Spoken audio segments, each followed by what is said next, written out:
muy buenas noches. Aquí nos tiene de nueva cuenta en su programa Cultura y Política, un programa destinado a fomentar la opinión pública, la participación de los ciudadanos en temas de la problemática de la vida social de Chihuahua. Y como es costumbre, siempre invitamos a personas que se han destacado, que han compartido parte de su vida en proyectar una imagen de apoyo a la sociedad, y en esta ocasión pues no es la excepción. Estamos contentos de que por primera vez en esta segunda etapa del programa Cultura y Política nos venga a visitar un buen amigo, en la que ustedes nada más con oír su nombre va a saber quién es. Nos vamos a ahorrar el currículum vitae, porque realmente es una persona de arraigo chihuahuense, y vamos a tocar temas que, como usted sabe, excepcionalmente invitamos a servidores públicos, porque nosotros pretendemos fomentar la opinión de la ciudadanía. Pero nuestro invitado es ciudadano, es servidor público, es amigo y ha sido un activista social durante muchos años. Con nosotros, nuestro amigo diputado Óscar Castrejón.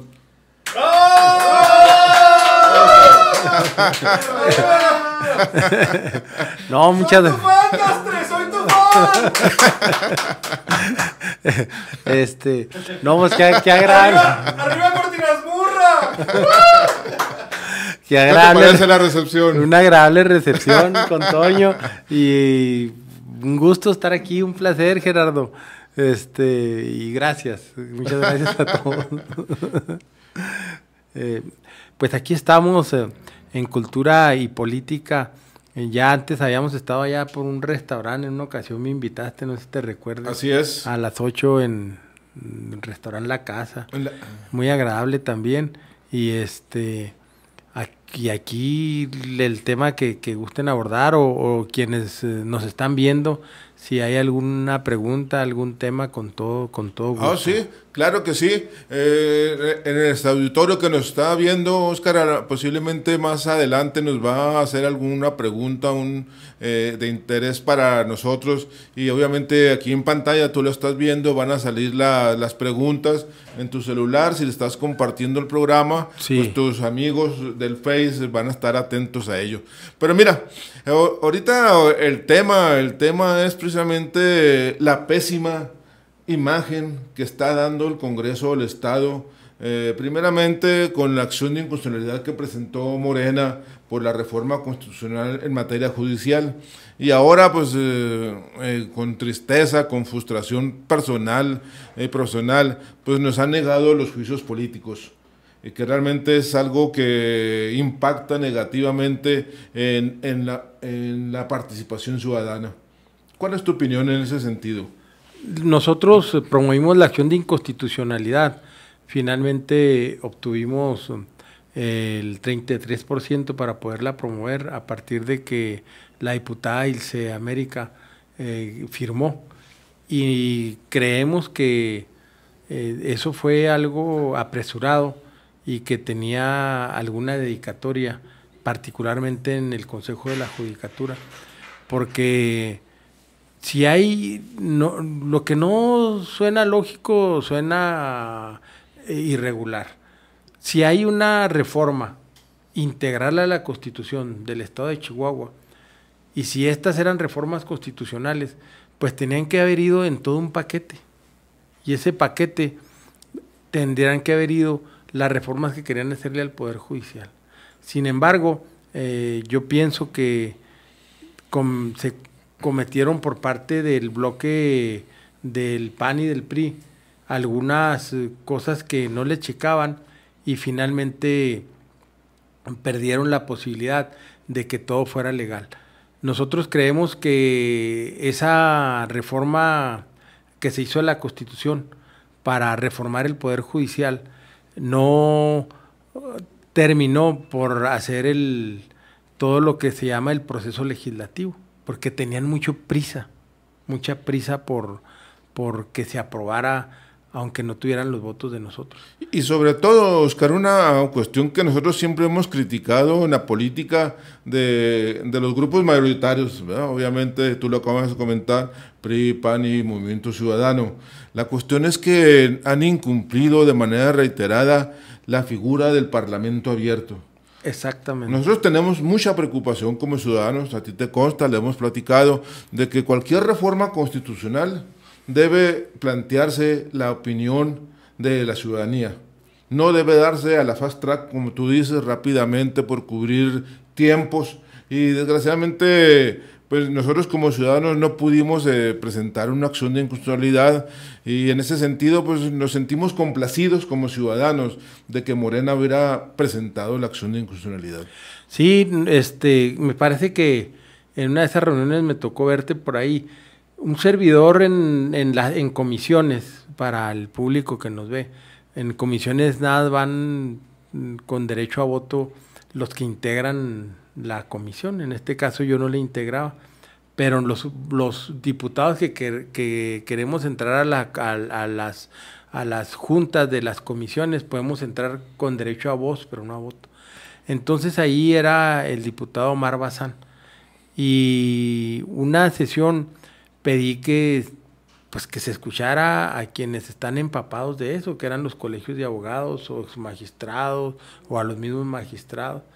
Entonces, creo que nada más por taparme la boca, dijeron sí, y al día siguiente los invitaron, y fueron de varios colegios de abogados.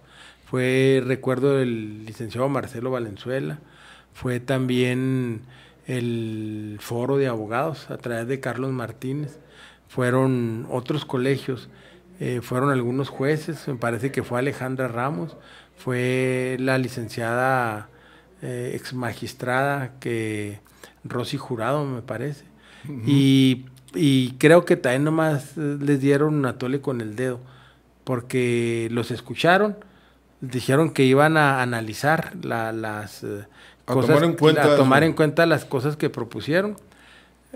Todo eso está grabado. Les propusieron que no se iba a hacer fast track esa reforma, y al día siguiente convocaron al pleno para votar esa ley, y se votó. Entonces violan el proceso legislativo, porque en el proceso legislativo claramente se habla que se tiene que convocar a la sociedad, a la ciudadanía, para que den su opinión acerca de esa reforma que se quería hacer, y no se hizo. Y sobre todo, o sea, la cuestión precisamente del Parlamento abierto, Oscar, es que se escuche. Exacto. Y que se tome en cuenta. O sea, pues no es nada más que vayas a hacer un show ahí de que vaya Gerardo Cortinas y al final la reforma viene en sentido contrario. ¿Cuál fue la postura que asumieron los grupos y asociaciones de abogados respecto a la reforma judicial? Pues fue una postura en términos generales que estoy de acuerdo. Fue una postura en donde, en síntesis, solo señalaron que esa reforma lo único que hacía era otorgar privilegios al Poder Ejecutivo, al Poder Legislativo y al Poder Judicial, en virtud de que cancelaban toda posibilidad de tomar en cuenta la trayectoria y el concurso de méritos frente a los otros que quisieran contender para una magistratura, que es en lo que se centró eso. ¿Tú consideras que esta reforma es un retroceso político? Sumamente. ¿Que afecta los principios de la carrera judicial? Totalmente, por eso firmé la acción de inconstitucionalidad. Si así, desde que se hizo aquella elección de 13 diputados que le llamaron oxigenadores, que fue en el gobierno de César Duarte en el 2014, sí. No sé si te recuerdas, ahí lo que hicieron fue un arreglo político en donde cada partido tenía un número determinado de magistrados para que todos votaran en favor de los demás. Acción Nacional, que era minoría en aquel tiempo, el PRI era mayoría, le dieron 2 diputados. 2 diputados, Luis Villegas y Quintana. Rafael Quintana. Quintana sí había tenido trayectoria en el Poder Judicial. Ya había sido juez. Había sido juez, había sido secretario, y él cuando fue diputado, llevó sobre sus hombros todo lo que fue la reforma del nuevo sistema de justicia penal. Entonces él sí tenía experiencia, y lo asignaron a una sala en donde tenía trayectoria y conocimientos en cuanto a eso, pero Luis Villegas no. Entonces Luis Villegas se había dedicado a la política más que a las cuestiones judiciales, y lo eligieron ahí, y a partir de ahí eligen a otros personajes que nada tenían que ver con el Poder Judicial. Recuerdo que una persona era titular de la Profeco, que lo mandaron a Juárez, este señor, ahorita se me va su nombre, otro que era el licenciado Ramírez, era el titular del Registro Civil, y que también lo metieron ahí de magistrado, no sé si te recuerdas. Sí, así es. Entonces, eso ha ido minando un prestigio nacional que tenía el Poder Judicial de cuando estaba el maestro, hasta el maestro Martínez Gil, que más o menos se respetaban mínimo los 6 años que estaba un gobierno, lo reelegían, y el maestro Martínez Gil fue el último, me parece, porque a partir del maestro Martínez Gil empieza una serie de acomodos de los presidentes de acuerdo a los intereses del gobernador en turno. Recuerdo que esa vez él quería otra vez ser y nombran a Pablo Zapata, pero Zapata no termina los 6 años. Zapata es retirado y nombran a Chávez Aragón, me parece. Así es, sí. Y sí. luego después de Chávez Aragón, entonces, si tú recuerdas, llega Reyes Baeza. En ese periodo que está Reyes, llega por algún conflicto que hubo Rodolfo Acosta Muñoz, que viola la ley también, porque él no tenía los requisitos para ser presidente, y tienen que cambiar otra vez reformaron la Constitución. Reformaron la Constitución para hacer que él pudiera ascender a presidente. No recuerdo si no tenía la antigüedad o como magistrado, pero había un requisito en el que no podía ser el presidente del tribunal. Y la reforma Reyes Baeza con un congreso a modo y lo hacen presidente del Tribunal Superior de Justicia. Y él, cuando fue magistrado la primera vez, tampoco tenía la edad, y parece que también hubo una reforma ahí para que él pudiera ser magistrado. A partir de ahí llega César Duarte Jaques, y es un desorden el Poder Judicial. Fíjate tú lo que pasa con él. Él agarra a Rodolfo Acosta, y una vez que está Rodolfo Acosta, no lo sostienen a él, lo cambian y meten a Julio César, no, perdón, a Quintero, me parece, uno que era de Ciudad Juárez, que un hombre honrado, un hombre que no se sometía a las órdenes del Ejecutivo. Entonces, de repente lo presionan para que él renuncie como presidente. Nosotros, un grupo de abogados, entre ellos también García Chávez, Marcos Molina y muchos otros, fuimos a hablar con cada uno de los magistrados, que sonaba que había orden para que fuera Miguel Salcido como presidente del tribunal, que venía de un tribunal electoral, lo meten a una sala administrativa y de ahí pisando todo el escalafón de muchos magistrados que tenían una carrera y una vida pues de prudencia, y que podían llegar a ser presidentes, y que estaba un excelente presidente que era Quintero, que era de Juárez. De hecho, fíjate, nosotros hablamos con muchos de ellos y nos dijeron, no se preocupen, van a ver que va a haber sorpresas. Entonces nos fuimos con tranquilidad, que posiblemente sostuvieran a Quintero, que era un magistrado que sí se oponía a las decisiones del gobernador, y nada, que resulta electo Miguel Salcido Romero por unanimidad. O sea, nadie, de todos los que hicieron, nos engañaron, nadie. Un total descaro. Un total descaro, y yo pienso que de cobardía. Que después digo eso y no me hablan, y después de litigante pues tuve muchos problemas, pero son los riesgos que pasa con eso. Pero fíjate nomás, sí, porque claro que de repente me dan adjetivos calificativos, pero como no son ciertos, pues no me duele por lo que te voy a decir. Llega Sepúlveda. Llega otro que tampoco cumplía requisitos. Perdón, Miguel Salcido Romero, repentinamente, César Duarte Jaques le dice, vete de secretario de Educación. O sea, ya sin rubor. O sea, se quitaron la máscara y dijeron, el que manda aquí es César Duarte. Y le ordena que deje la presidencia y que se vaya de secretario de Educación. Así es. Y la deja González Tachiquín, que son de los que están en procesos de los expedientes X. Y ahí Miguel Salcido Romero algo descubre ahí de anomalías o algo pasa, que él de repente dura 3 meses, me parece ahí por un diciembre lo nombran, dura como 2 o 3 meses, y él dice, yo sigo siendo presidente del Tribunal Superior de Justicia. Sí, me acuerdo mucho de eso. Y entonces llegó un momento que en Chihuahua había dos presidentes. 2 presidentes.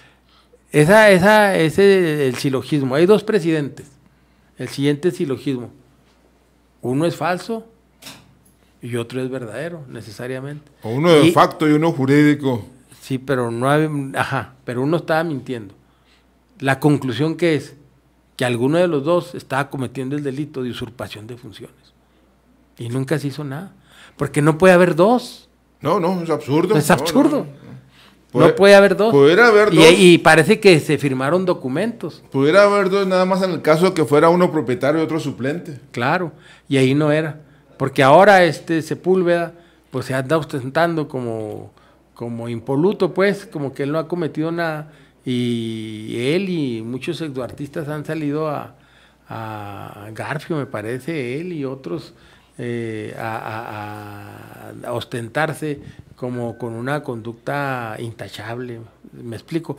Y ya se queda Sepúlveda y luego sigue la problemática, que llega al poder Javier Corral Jurado y se designa... Reforma la Constitución otra vez. Sí, se quedan esos 13 magistrados, ya no proceden denuncias, una denuncia que iba a proceder, que iba a revocar esos nombramientos, un litigante Ramírez, me parece, se desiste ya cuando iban a resolver, claro. No sé si lo recuerdas, se desiste y ya se quedan los 13 de esos magistrados. Había unos que sí tenían méritos en cuanto a trayectoria, en la academia, podían gustarte o no, pero por lo menos tienen esa trayectoria.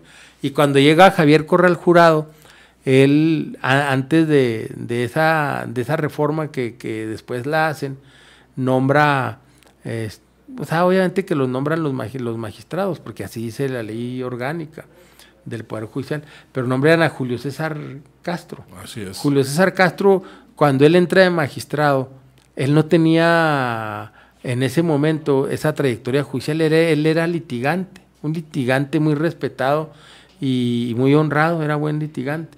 Pero en los tiempos de Barrio, no sé si te recuerdes, Barrio lo lleva a la magistratura, sí, lo hacen magistrado, sí. A él y a un licenciado Juárez, que él tampoco tenía trayectoria, era algo en el TEC de Monterrey, lo llevan. Y Julio ahí hace una carrera con discreción y sin escándalos, sin acusaciones de deshonradez, y ahí dura. ¿Cómo llega otro gobierno panista y lo proponen a él que sea el presidente y lo eligen como presidente? Y entonces está él como presidente y reforman la ley para que haya un consejo de la judicatura, que es cuando entra Lucha. Una reforma constitucional. Una reforma constitucional, y como él mismo lo presionan para que él impugne todas esas reformas, y la Corte decide que él tiene que salirse, que Julio César tiene que renunciar, y por un voto iban a revocar también a todos los consejeros, pero al final se hace como una especie de confusión en la Corte. En la votación, ¿te acuerdas? Por un voto, que iban a revocar a todos, por las reformas esas constitucionales que hicieron. Pero el único que sale es Julio César, y cuando sale Julio César, empieza a tener como un cónclave entre los magistrados, y eligen a Pablo Héctor González, y lo eligen otra vez por unanimidad, y él se queda. Y cuando se termina el periodo de la sustitución que hizo de Julio César, lo vuelven a reelegir. Y entra la maestra María Eugenia Campos, y algo le reprochan, quizá de los juicios que tuvo la maestra, y es de los primeros que renuncia, ¿no? Renuncia a la presidenta, a la presidencia del tribunal, y él dice que es por razones personales, nunca quiso decir cuál fue la verdadera razón. Y entra la licenciada Miriam, Por unanimidad, otra vez. Otra vez. O sea, los magistrados, pues no hay nadie porque Pues uno para pues quedar ya, bien con uno ya protesta, uno dice cuáles son las realidades, pero uno ya no puede más. Pues si ellos mismos, que es su tribunal, no lo defienden, no defienden su independencia, pues entonces, y reforman ahora esto y nosotros promovemos, y nosotros creemos que la elección, porque esa fue la reforma de Corral decía que los del Consejo de la Judicatura no podían reelegirse. Así es. Estaban vedados a la reelección.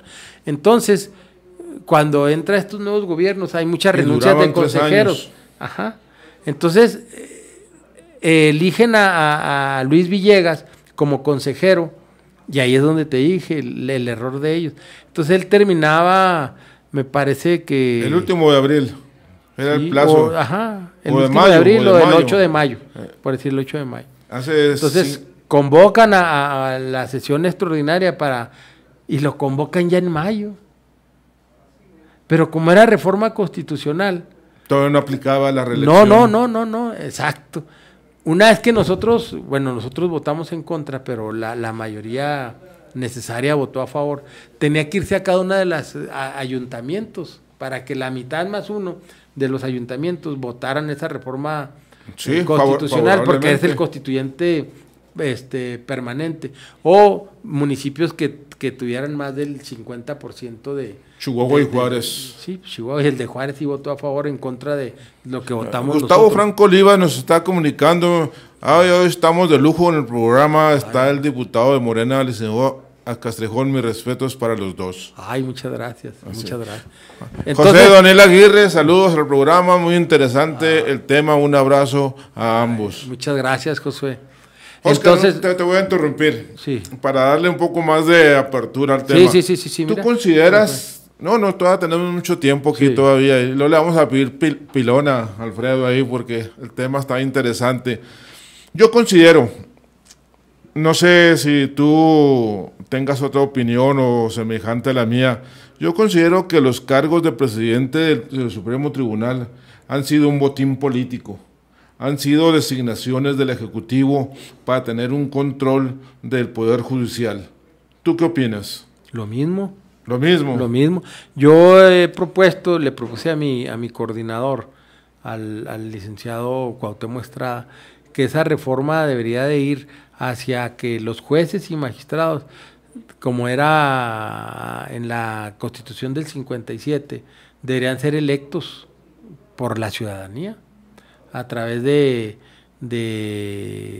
los candidatos que reunieran los requisitos que marque la ley orgánica y que se inscribieran y que hubiera tablas de 5 o 6. ¿Pero quién los propondría?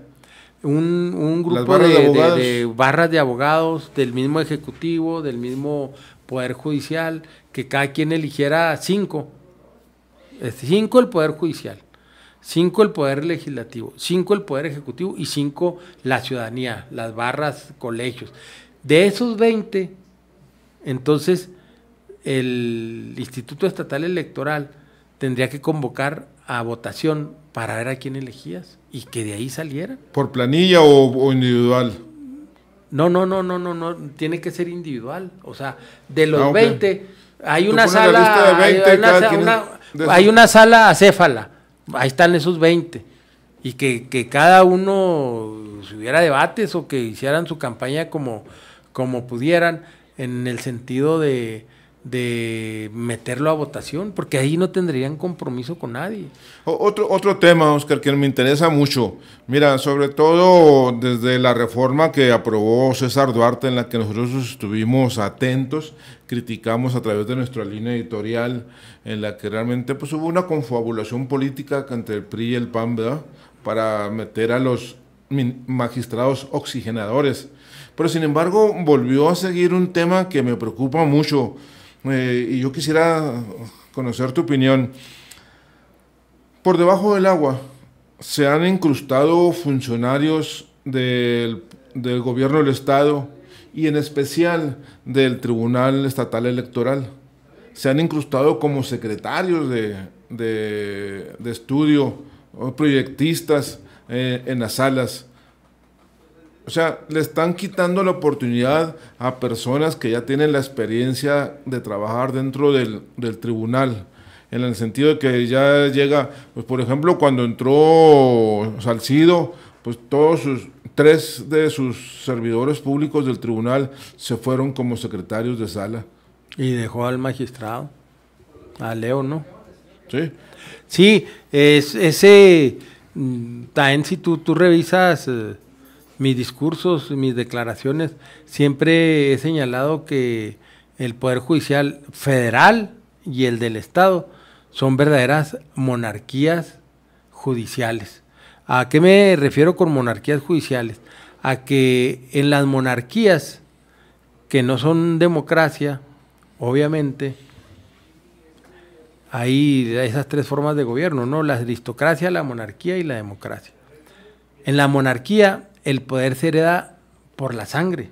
Claro. Quienes asumen el poder una vez que no están, pues son los hijos, ¿no? Y en el Poder Judicial Federal y el Poder Judicial del Estado, si tú revisas los organigramas y haces una auditoría de recursos humanos, vas a encontrar una gran cantidad de parientes, de esposas incluso, que han heredado los puestos y que si no se han salido de ahí, de todos modos ahí los tienen.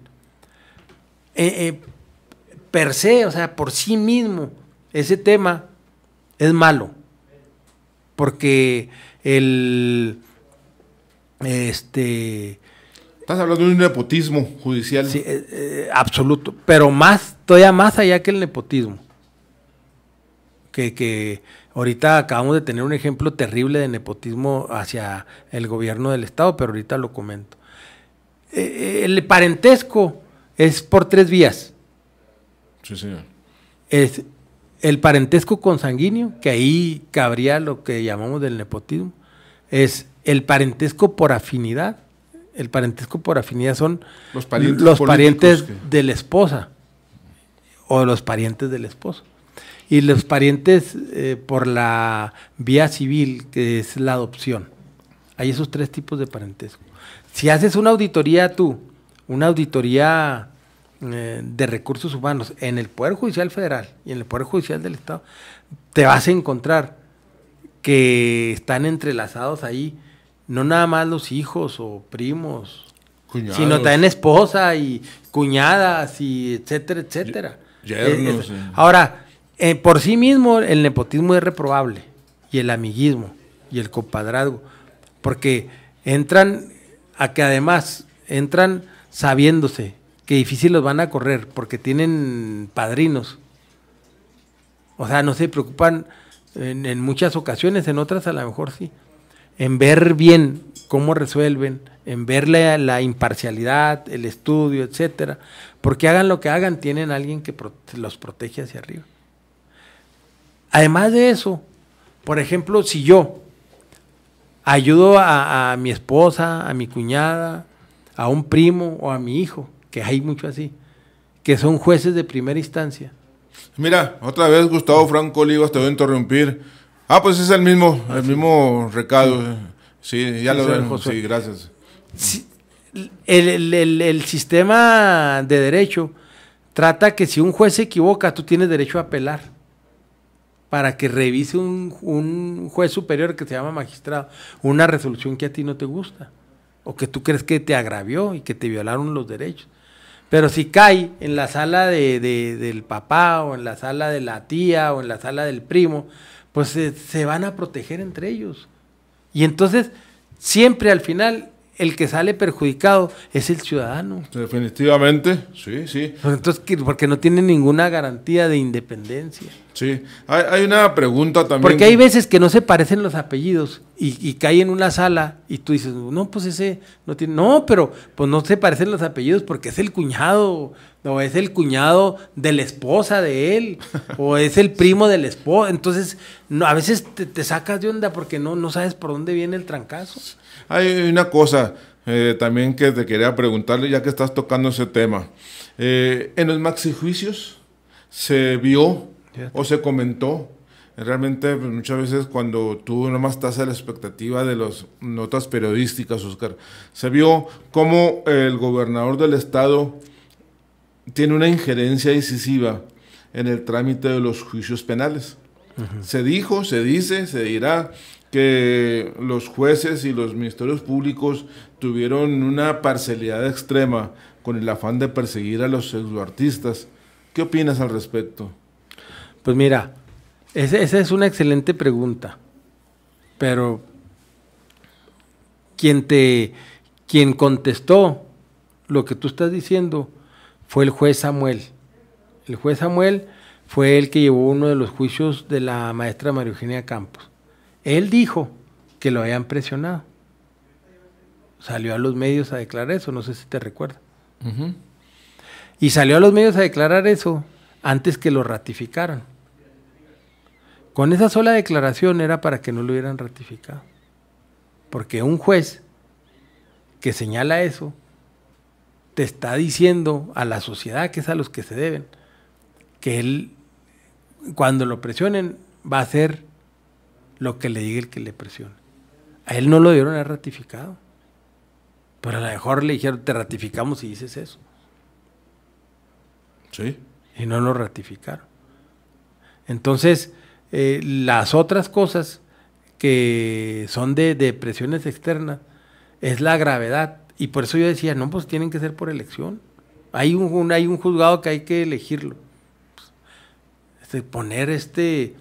Por ejemplo, fíjate tú, los consejeros que tienen el nivel de una magistratura y que esto ya de mayor responsabilidad, o sea, para quien nos esté escuchando, los consejeros son los policías de los magistrados y de los jueces. O sea, ellos su estándar de conocimientos, de imparcialidad, de honradez, de ser superior a lo de los magistrados. ¿Por qué? Pues porque ellos juzgan a los magistrados. Entonces, claro, que fue otra cosa de las que propusimos. O sea, quien esté de candidatos a ser electo magistrado o juez, tiene que durar por lo menos 15 días en los medios masivos de comunicación, aquí en los internet, quiénes son y su currículum.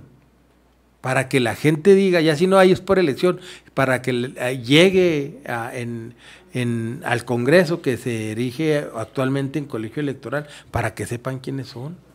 O sea, vamos a partir de un comentario para hacerte otra pregunta, Oscar.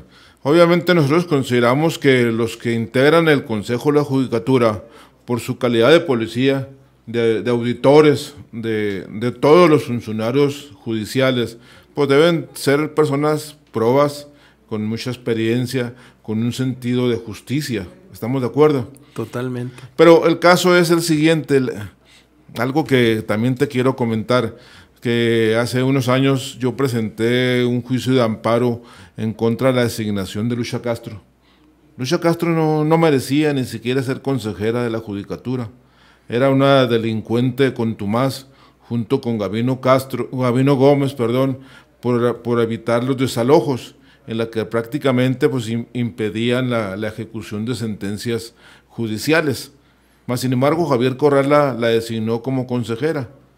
Y ahí prácticamente, imagínate, una delincuente contumaz revisando la actitud de los jueces y magistrados. Es un absurdo. Bueno, ahí hay dos ópticas que tengo yo. Una, creo que la impugnación que se hizo en cuanto a ella fue por la edad. Parece que había problemas en cuanto a la edad y que eso fue lo que se resolvió en la corte. Ahorita no recuerdo es una acción de inconstitucionalidad. Si eran meses o no eran meses. Y lo otro, también me avala las luchas que he tenido. A mí me parece que cuando se opusieron en ese tiempo de los desalojos, cuando era contra los bancos, a mí no me parece que eso sea algo malo. A mí me parece que eso es algo de ayuda hacia la gente que tiene problemas. A mí me parece que los usureros más grandes en el mundo, pues son los bancos. La historia del poder que obtuvieron es una historia que se los da Ernesto Zedillo. Te voy a decir por qué. Ese grupo que encabezaban y lideraba Lucha, ahí todavía yo no ubicaba a Gavino, era una lucha en contra de los bancos, pero por las tarjetas de crédito. Por las tarjetas de crédito. Créditos hipotecarios también, inclusive. Bueno, en un principio, lo que yo conocí. Esos créditos hipotecarios, perdón, esas tarjetas de crédito, hacían marchas casi puras mujeres con cacerolas, no sé si te recuerdas. Hacían marchas con cacerolas en contra de los bancos. Si tú te fijas, los bancos, tú debes 100 pesos, por decir, y pagas 99 pesos. Por un peso que te falte en una tarjeta de crédito, te ponen como que no pagaste los 100 pesos y te ponen entre 10 y 15 pesos de interés. Al cabo de 3 años ya debes como 1,000 pesos. Por un peso que debías. Por un peso que quedaste debiendo. Ajá. Por un peso. Al cabo de más años, debes mucho más. Y con una de esos te quitan una casa. O te vuelven loco, porque tienen despachos o tienen gente ellos que te hablan los sábados, los domingos, los viernes a las 7 de la mañana. Un fastidio la cobranza extrajudicial. O sea, te acaban psicología. Es terrorismo eso. Es terrorismo. Entonces, si tú haces una encuesta y les preguntas a la gente, oye, pues es que el banco, no, manda la fregada del banco, te dice. Y si hay alguien que te hace. Ahora, ¿por qué pasaron los hipotecarios? ¿Cuál fue la razón? Pues la razón fue esta. En el 94 que llega al poder Ernesto Zedillo, el 22 de diciembre más o menos, a partir de un secretario de Estado que se llamaba Serra Pucci, cometen un error. Y el dólar, que costaba alrededor, en números cerrados, 3 pesos, al día siguiente el dólar costaba 9 pesos. Sí, me acuerdo. Entonces, los bancos te hacían firmar un contrato, pero son contratos de adhesión. El contrato, su definición jurídica es un acuerdo de voluntades entre dos partes para producir derechos y obligaciones. No, pues eran puros derechos para el banco y puras obligaciones para ti. O sea, no eran verdaderos contratos. Y al último, si te decían, no, bueno, pues si no quiere firmarlo, pues entonces no le damos el préstamo para que compre su casa. Contratos leoninos. Ajá, entonces en esos contratos había una cláusula en letras microscópicas que casi nadie leía, en que decía, si hay variaciones en el dólar, el crédito en cuanto al pago de intereses tendrá la misma variación que la variación del dólar. Sí. Y entonces, si tú debías 2 millones porque habías comprado una casa, al día siguiente, el 23, 24 de diciembre, tu regalo de Santo Claus era que debías 6 millones, ¿me explico? Porque normalmente los créditos bancarios, hasta como al 7º año empiezas a pagar a capital. Todos los pagos que tú haces son a intereses. Y te llaman años de gracia, que quién sabe qué. Tú ya que pagaste como 7 años de puros intereses, empiezas a bajarle, pero así un 2% al dinero que te prestaron. Claro, sí. Entonces mucha gente, como pagás puros intereses, se les dobló o triplicó la deuda. Y estuvo imposibilitada para sí, cubrir. El banco que más problema era para negociar era Banamex, luego era Bancomer, y luego a partir de ahí habían otros que ellos eran conscientes del problema que había, y entonces así es como nace a nivel nacional el Banzón, a nivel nacional, con créditos, pero de agricultores, de ganaderos y de la gente fregada de aquí. Y entonces había muchas injusticias, en mi opinión, de abogados que no se tocaban el corazón para quitar las casas a mucha gente. Y tuvieron que utilizar esas vías de hecho. Y por fortuna, pues en ese tiempo llega al Poder Judicial el maestro Martínez Gil. Martínez Gil crea una mesa de trabajo, en donde designa, incluso era compadre mío, yo lo quería mucho a él, a Felipe Holguín Bernal, que era muy amigo de él. No sé si te recuerdas tú a Felipe Holguín. Él estaba ahí en la sala, lo crean como responsable de esa mesa. Y entonces esa mesa que crea Martínez Gil, frente a todos esos juicios que ya iban a rematar las casas y de repente decían que hay una bomba para suspender las audiencias, o se iba la luz o algo pasaba y ya no se llevaba a cabo la audiencia de remate para que llegara el amparo, etcétera. Se crea esa y se arreglan muchísimos asuntos ahí.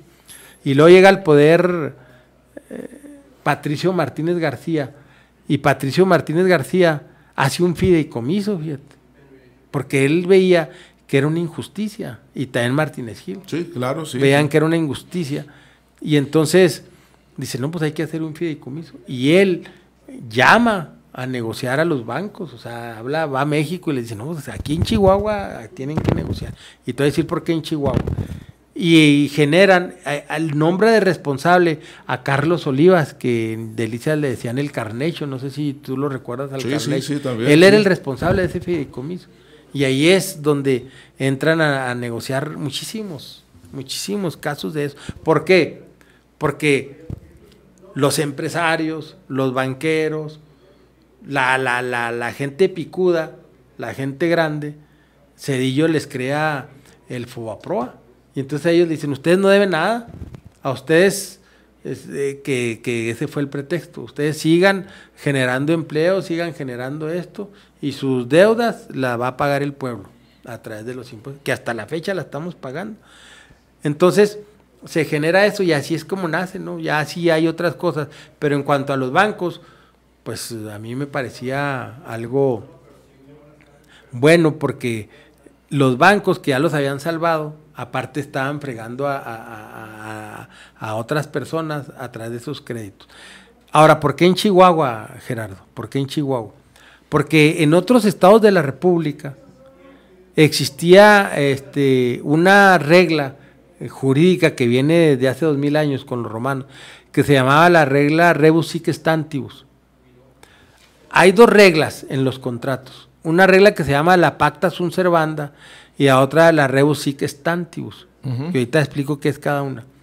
Pero esta regla rebus sic stantibus, los romanos decían que aunque no estuviera en el contrato, debería de aplicarse siempre. La pacta sunt servanda, que es la que utilizaron aquí, claro, porque era lo pactado está y se tiene que cumplir, pase lo que pase. Eso quiere decir la pacta sunt servanda. Así es, sí. Mientras que la rebus sic stantibus dice, este contrato se cumple mientras no las circunstancias sigan igual como le dieron el nacimiento al contrato. Si cambian las condiciones bruscamente por causas ajenas a las partes, se debe revisar el contrato y se debe adaptar a las nuevas circunstancias. Sí, sí. Entonces, en muchos estados de la República, su Código Civil tenía esa cláusula rebus sic stantibus. Entonces, en muchos estados no hubo problema.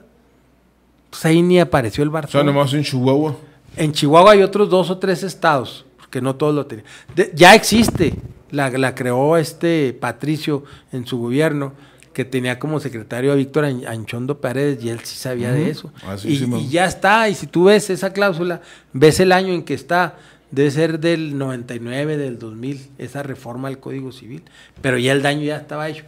Porque aquí en Chihuahua, unos jueces sí resolvían, decían, no, pues es la rebus sic stantibus, pero otros decían, no, pacta sunt servanda, y había despachos famosos que los conocen, famosos en cuanto que tenían asuntos de banco, pues los que no les convenía y los que sí les convenía se iban a apelación y luego se iban al amparo, y en el amparo, aquí en el colegiado, que era el 17 circuito, si caían con un magistrado de apellido Cerón, no sé si te acuerdas. Sí, sí me acuerdo. Y Cerón siempre tuvo ese criterio de que si no estaba en el Código Civil no se aplicaba, y se aplicaba la pacta sunt servanda. Entonces que tuvo un pleito muy fuerte con Lucha y con ellos, no sé si te recuerdas, que incluso salió, no por eso. Entonces al último se va a la corte, ese conflicto, si es pacta sunt servanda res, y en la corte, que les habían dado préstamos muy blandos, un banco que se llamaba Banco Internacional, ellos no sufrían de eso, se decantan por decir que lo que va a sentar jurisprudencia es que debe ser la pacta sunt servanda, o sea que si en el código no viene, tienes que cumplir. Y entonces hubo 1,000 o 2,000 sentencias para dar casas y casas y casas. Y esa es la historia. Entonces, a partir de ahí, yo en eso pues siempre, nosotros en nuestro despacho, fíjate, nunca hemos tenido agiotistas. Porque no nomás los bancos, antes había algunas casas de cambio que prestaban al 2% diario. Y, claro. Y hay otros. Entonces, a mí me parece que no estoy pues de acuerdo con eso. Porque nosotros los abogados, fíjate, sobre todo en la materia que a mí la sociedad chihuahuense me ha identificado, te dicen, es muy común que te digan, cuando te dedicas preferentemente al área penal, dicen, ¿y cómo vas a defender a un violador? ¿Y cómo vas a defender a un narcotraficante? No, pues también vas a buscar un equilibrio entre el hecho cometido y la pena que le impongan, ¿no? Porque últimamente les ponen penas de 100 años, 200 años, pues es una pena de muerte eso, y la más cruel. Imagínate estar encerrado pensando nada más en que de ahí a ver o sea, sales con los pies por delante, para ver cómo se deteriora tu salud, porque ya se quieren morir. Nosotros tenemos un estudio que el 80%, 90% en hombres que tienen esas penas, que no dicen pena vitalicia, pero que tienen 100 años, 80 años, dicen, no, yo lo que quiero es mejor que morirme. En las mujeres ese estudio es menor, que tienen hijos. Dicen, no, yo mientras viva aquí estoy pendiente de mis hijos. Se reduce. Entonces, así te dicen, pues tienes que buscar una pena de acuerdo a sus cosas. Por ejemplo, mira, Gasón, para que veas cómo el derecho penal es raro. Gasón era un líder religioso de la Luz del Mundo, que su sede estaba en Guadalajara, pero que en todo ese estado de Jalisco tenía muchas iglesias, no sé si lo recuerdo, con mucho poder económico. Lo acusaron allá en Estados Unidos de haber hecho abuso sexual de 120 personas, entre menores y mayores. Y el abogado de él ofrecía como $5 millones para salir bajo fianza. Nunca le dieron eso, porque decían que se iba a sustraer de la acción de la justicia. Y entonces, finalmente, ya arregló y le pusieron 8 o 9 años de cárcel. Aquí, pues, te ponen 1,000 años, ¿no? Por los criterios que tienen ahora. Pero nunca dicen, fíjate cómo es la gente, ¿no? Cómo te van ubicando. Por ejemplo, nunca dicen, tú que te dedicas a derecho familiar, ¿a poco vas a defender a alguien que no paga la pensión de alimentos? Nunca dicen, pero es más grave, yo creo todavía eso. ¿A poco vas a defender a que golpeó a la mujer en un divorcio o algo? Eso nunca lo dicen. O tampoco dicen, ¿a poco vas a defender a un agiotista que con 1,000 pesos se pueden quedar con una casa? Entonces son criterios distintos. Yo respeto como piense cada quien, pero eso es lo que yo veo, pero ya me fui de la palabra. Claro. Pues, se nos está yendo el tiempo, pero sí, yo creo que vas a tener que venir otra vez porque este tema, un tema que viene ya, una cuestión inminente. Yo te decía del nepotismo, porque fíjate lo grave. Sí. Fíjate lo grave, que tú y yo tenemos la misma alma mater, ¿no? Sí, así es. Se reforma la ley orgánica de la universidad, que esa era una reforma que, si tú te recuerdas, data del 85, ¿no? Cuando el licenciado de las Casas se reelige 3 veces, pero la última no lo hace, el último periodo, por un conflicto que hubo en el 85. Entonces, a partir de ahí, reforman la ley y dicen, no puede haber reelección de rectores ni de... Con dedicatoria personal. Sí, ya no puede haber eso, que primero entra Rodolfo Acosta, ¿no? Y luego después entra Rodolfo Torres Medina ya como rector, en 4 años, me parece que antes eran 4 años. Bueno, se reforma ahora.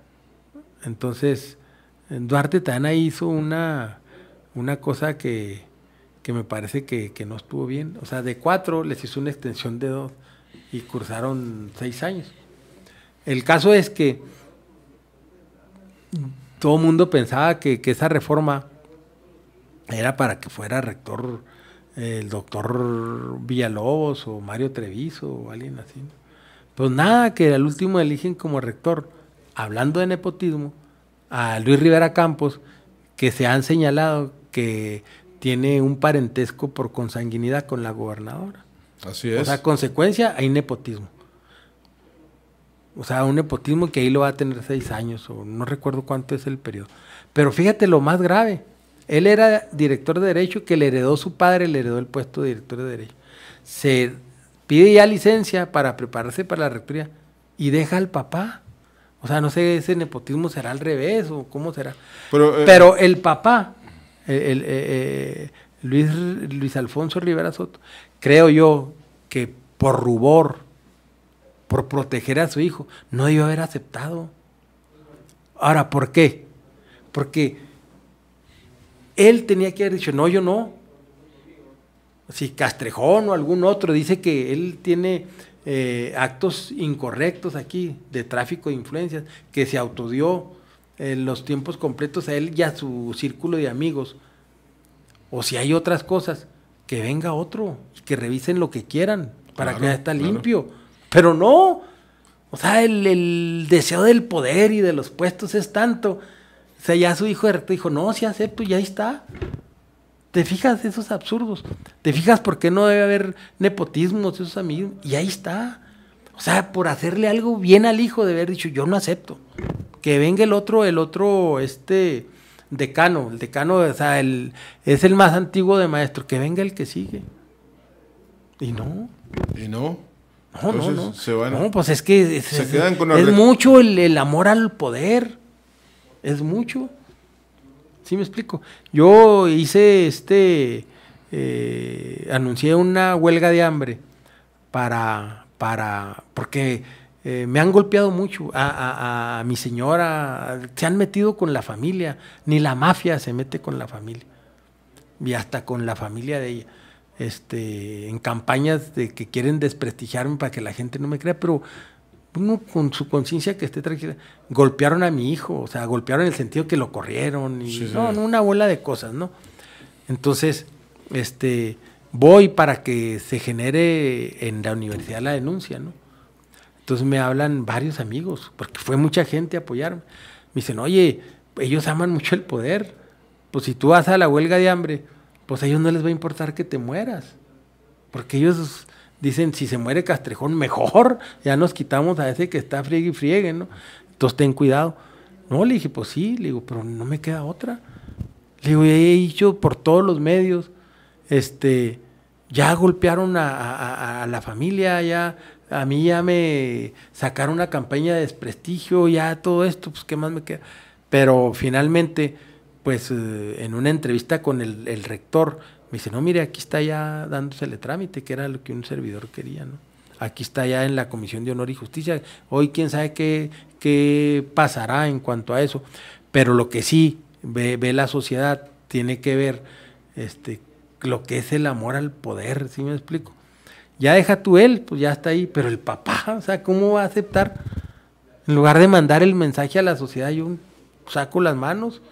Aquí no hay nada que de proteger de pruebas y se llegan a pedir pruebas por la Comisión de Honor y Justicia. No, pero ahí está.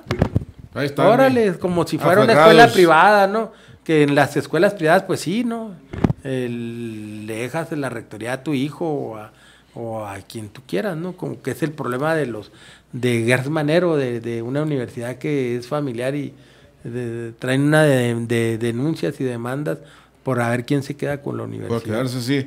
Óscar, una cuestión. Yo recuerdo una vez un comentario de Jaime García Chávez, como catedrático de la universidad. Él me decía, no, es que mira, en la escuela, en la Facultad de Derecho, hay maestros de primera, segunda, tercera, cuarta y quinta categoría. Me dice, yo soy de la quinta y el único derecho que tengo es acceder al estacionamiento de la escuela. ¿Cómo ves tú el nivel académico ahorita de la facultad?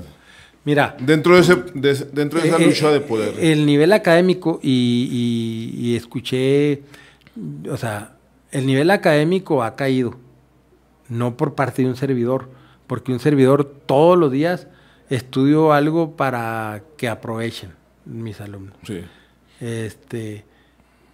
Tengo yo todo, supuestamente, fíjate, me critican, hicieron un calendario que vayan a poner a los mejores maestros, me pusieron a mí, tengo premios mundiales de eso, pero como han metido muchos maestros para que voten políticamente lo que les interesa en el claustro, ha descendido mucho. La Facultad de Derecho, que era anual cuando estábamos tú y yo, hasta que llegó un director que se llama Martínez Campos, empezó a descender, porque le hicieron semestral, etc. Pero nosotros estábamos en 8º lugar a nivel nacional y en 7º. Uh-huh. Y ese descenso que llegó esta persona, Martínez Campos, y en el último año hace semestral la facultad, que yo creo que son más por intereses económicos que por intereses académicos. ¿Por qué? Pues porque si es semestral puedes cobrar 2 veces la inscripción, ¿no? Y puedes cobrar 2 veces muchas cosas. Y cuando es anual, pues nomás puedes cobrar una vez, ¿no? Al año. Sí. La hacen semestral y empiezan a quitar materias. Y Fierro deja a la universidad en el 34 lugar, ya superándonos la Universidad de Juárez, que siempre la UACH fue como un referente, un foco de la educación en el estado, y siempre todo el mundo voltea a ver a la UACH para copiar sus modelos educativos y hacer una superación académica. Pues ahorita en los estándares nacionales está arriba Juárez. Y en una declaración ahí que yo escuché al licenciado Luis Rivera Campos en la mañana, el sábado, me parece, el sábado pasado, en un programa que se llama Mesa de Reporteros, no sé si tú alguna vez lo has escuchado, lo invitan y él mismo acepta que lo descendieron 3-4 lugares. Pero no escuchas tú, en el plan de trabajo no ves tú, o sea, cuál es el plan para elevar ese plan de trabajo. Claro. No, y ahora, los maestros, no, pues es que la libertad, o sea, tú ahorita empezaste, tú y yo nos conocemos porque de años, o sea, yo te fui a visitar haciendo huelga de hambre o en el tribunal unas veces, no sé si te acuerdas, dije, pues yo estoy en esto y yo sé lo que se siente. Una sola persona que llegue a apoyarte es gasolina pura para seguir en las luchas. ¿Cómo arriesgaste tu pellejo de que te metan a la cárcel? A donde quiero llegar, igual yo, o sea, a mí Duarte me denunció, ya me fui. A donde quiero llegar. No tenemos tiempo. Cuando llega, a ver quién eligen al rector. Ya tenemos otro. A ver, aquí se me opina ahí, que regrese el licenciado consejero al programa. Estuvo increíble la entrevista, excelente, maestro. Muchas gracias. Hoy aprendimos. Pues venimos una cátedra gratis. Realmente ya me ahorro ir a la facultad. No, yo para finalizar, porque ahorita tenemos otro compromiso.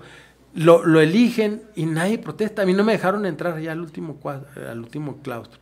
También eso te dice mucho de por qué ha bajado el nivel académico. Como 300 maestros.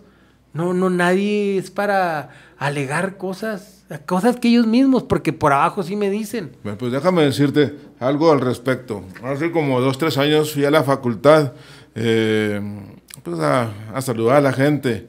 Y haz de cuenta que andaba en campaña electoral. Todos los asesores electorales de todos los partidos eran maestros ahí. Ya me imaginaba cómo está el nivel académico. A ese grado ha decaído los nombramientos de los maestros en la facultad, en la que realmente no hay una asignación por oposición. Exacto. ¿Verdad? Que así debería ser. Claro. En la que realmente... Mínimo comparar currículums, me explico, para ver a cuál elijo. pero no hay. ¿Y tú eres maestro de primera, cuarta, quinta? ¿Cómo? Pues de sexta, yo creo. El estacionamiento nunca lo he ya usado. A mí sí aumentamos a mí me dieron una tarjeta, porque hay un privilegio ahí para los maestros, para que lo tienen encerrado y demás, el estacionamiento de los maestros. Porque yo practico que todos somos iguales, ¿no? Nadie es más que tú, ni nadie es menos. Entonces, yo me estaciono siempre en donde encuentro. Claro. En donde encuentro, para predicar un poco con el ejemplo. Muchos alumnos saben eso, porque de repente, incluso a veces me he tenido que estacionar enfrente. Ahí hay un estacionamiento del Vivebús, y acá hay otras callecitas, donde siempre estuvo un hermano de Floresalas, un psicólogo. Por ahí a veces encuentro, o si no, hasta allá atrás, que está un estacionamiento grande. Pero procuro, nunca me he estacionado. Tú yo seré sexta o séptima, porque yo ni el estacionamiento. Pues ya se nos fue el tiempo. Sí. Ahí viene No la se porra. vayan, no se vayan. ¡Arriba Castrejón! Aquí está detrás de cámara nuestro buen amigo Toño Piñón. Otra hora que se quede Castrejón. Él también tiene su programa aparte del punto G de la política, en la que vamos también a participar como invitados en la próxima semana. Y pues estamos contentos, Óscar, que hayas venido. No, muchas realmente vas a tener que venir otra vez, porque hay muchos temas. Gerardo, con mucho gusto. Nos quedó pendiente de lo de los juicios políticos, una aberración, realmente una humillación para la ciudadanía, en la que el gobierno del Estado le está diciendo: ni metan demandas porque ni siquiera se las voy a aceptar. Un mensaje muy negativo, muy cruel para la ciudadanía, pero nosotros vamos a seguir la lucha. El lunes presentamos el juicio de amparo, en la que realmente se violó el derecho humano de acceso a la justicia. Y eso, pues queremos saber tu opinión en el próximo programa. Con mucho gusto. Ya, si vienes con nosotros o si vienes con Roberto. No, que no se vaya. Vámonos otra hora, vámonos. Ay, Toño. Que pasen muy buenas noches. Gracias, aquí nos vemos el próximo martes. Y las gracias a Óscar por esa cátedra gratuita que nos dio. Y vamos a esperar que no sea la primera ni la última. Óscar, muchas gracias. No, al revés. Gracias, Gerardo. Y gracias a todo el equipo. Bravo. Ya ni me tomé.